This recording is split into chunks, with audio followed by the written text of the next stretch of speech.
ನಮಸ್ಕಾರ. ನೀವು ನೋಡುತ್ತಿರುವುದು ರಾಯಚೂರು ನ್ಯೂಸ್ 007ಗೆ ಸ್ವಾಗತ. ಕ್ಷಣ ಕ್ಷಣದ ನ್ಯೂಸ್ ವೀಕ್ಷಿಸಿ, ಪ್ರೋತ್ಸಾಹಿಸಿ. ಅದೇ ರೀತಿಯಾಗಿ ಲೈಕ್ ಮಾಡಿ, ನಿಮ್ಮಲ್ಲಿರುವ ಪ್ರತಿ ವಾಟ್ಸ್ಆಪ್ ಗ್ರೂಪ್ಗೆ ಶೇರ್ ಮಾಡಿ. ನಿಮ್ಮ ಯಾವುದೇ ವಿಡಿಯೋ, ಸುದ್ದಿ ಹಾಗೂ ಜಾಹೀರಾತು ಬರಲು ನಮ್ಮ ರಾಯಚೂರು ನ್ಯೂಸ್ 007ಗೆ ಸಂಪರ್ಕಿಸಿ. ಜಿಲ್ಲಾ ಪಂಚಾಯತಿನಲ್ಲಿ ಭ್ರಷ್ಟಾಚಾರ ಆರೋಪ, ಸಿಇಒ ಕ್ರಮಗಳ ವಿರುದ್ಧ ಅಸಮಾಧಾನ.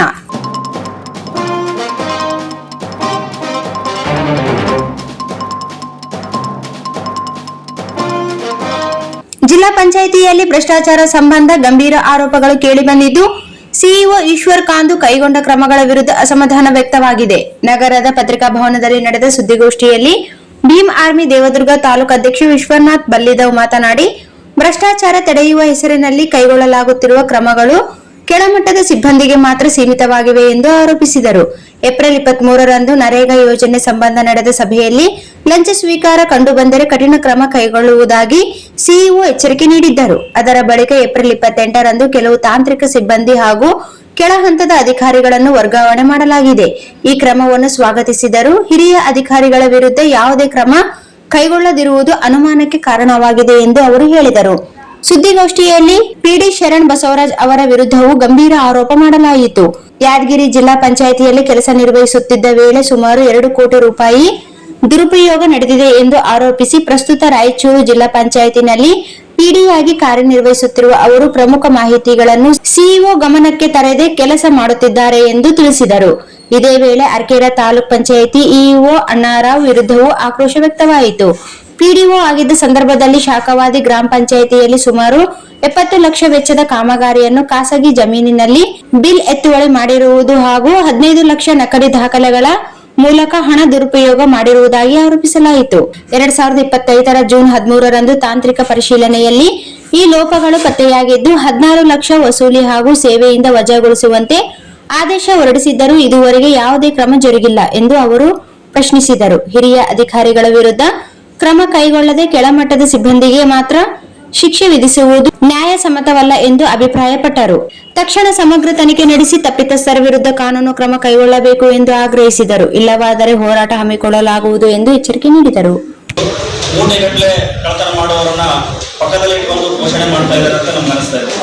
ಯಾಕೆ ನಾ ಈ ಮಾತು ಹೇಳ್ತಾ ಇದ್ದೀನಿ ಅಂತ ಹೇಳಿದ್ರೆ, 23/4/2026ರಂದು ಇದೇ ಸಿಇಒ ಅವರು ಜಿಲ್ಲಾ ಪಂಚಾಯತಿ ಮೀಟಿಂಗ್ ಕರೆದು ಎಲ್ಲ ತಾಲೂಕು ಪಂಚಾಯತಿಯ ಇಒ ಎಲ್ಲ ನರೇಗಾ ಯೋಜನೆ ಸಂಬಂಧಪಟ್ಟ ಎಲ್ಲ ಅಧಿಕಾರಿಗಳನ್ನ ಮೀಟಿಂಗ್ ಕರೆದು ಯಾರು ನರೇಗಾ ಯೋಜನೆ ಅಡಿಯಲ್ಲಿ ಅಕ್ರಮ ಮಾಡಬಾರ್ದು, ಹಣ ಪಡಿಬಾರ್ದು, ಪಡೆದರೆ ಕಟ್ಟುನಿಟ್ಟಿನ ಕ್ರಮ ಕೈಗೊಳ್ತೀನಿ ಅಂತ ಹೇಳಿದ್ರು.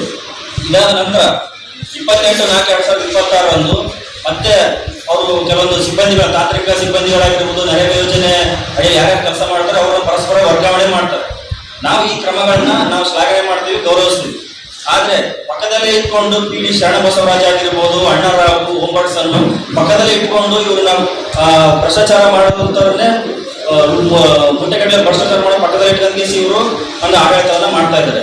ಅವ್ರಿಗೆ ಯಾಕೆ ಇವರು ಶಿಕ್ಷೆ ಕೊಡ್ತಿಲ್ಲ ಅಂತ ನಮ್ಮ ಪ್ರಶ್ನೆ.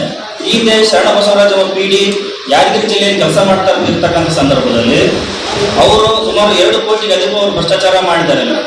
ಅದಾದ ನಂತರ ಅವರು ರಾಯಚೂರಿಗೆ ಬಂದ ತಕ್ಷಣ ಪಿಡಿಒಗಳನ್ನ ಏನಾದ್ರು ಭ್ರಷ್ಟಾಚಾರ ಸಿಗದಿದ್ರೆ ಅವ್ರನ್ನ ಒಂದು ರಕ್ಷಣೆ ಮಾಡುವಂತ ಕೆಲಸ ಮಾಡ್ತಿದ್ದಾರೆ.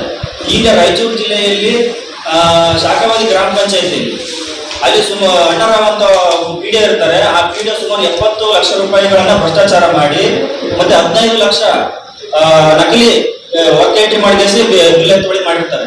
ಇದಾದ ನಂತರ ಅವರು ದೇವದುರ್ಗ ತಾಲೂಕಿಗೆ ಎಡಿಐಗೆ ನೇಮಕ ಆಗ್ತಾರೆ. Sagar DTP centre. ಹಲೋ ಸಂಪಾದಕರೇ, ನೀವು ಪತ್ರಿಕೆ ಡಿಟಿಪಿ ಆಪರೇಟರ್ ಹುಡುಕುತ್ತಿದ್ದೀರಾ? ಹಾಗಾದರೆ ಅವರ ಅವಶ್ಯಕತೆ ಈಗ ಬೇಕಾಗಿಲ್ಲ. ನಮ್ಮನ್ನು ಸಂಪರ್ಕಿಸಿರಿ. ಇಂದೇ ನಿಮ್ಮ ಪತ್ರಿಕೆಯ 4ರಿಂದ 6 ಪುಟಗಳವರೆಗೆ ನಿಮ್ಮ ಪತ್ರಿಕೆಯ ಪುಟ ವಿನ್ಯಾಸವನ್ನು ಮಾಡಿಕೊಡಲಾಗುವುದು. ನಿಮ್ಮ ಯಾವುದೇ ಜಿಲ್ಲೆ ಇರಲಿ, ಯಾವುದೇ ತಾಲೂಕಿರಲಿ, ನಿಮ್ಮ ಭಾಗದ ಸುದ್ದಿಗಳನ್ನು ಹಾಕಿ 4 ಪುಟಗಳ ಡಿಟಿಪಿ ಕಡಿಮೆ ದರದಲ್ಲಿ ಮಾಡಿಕೊಡಲಾಗುವುದು.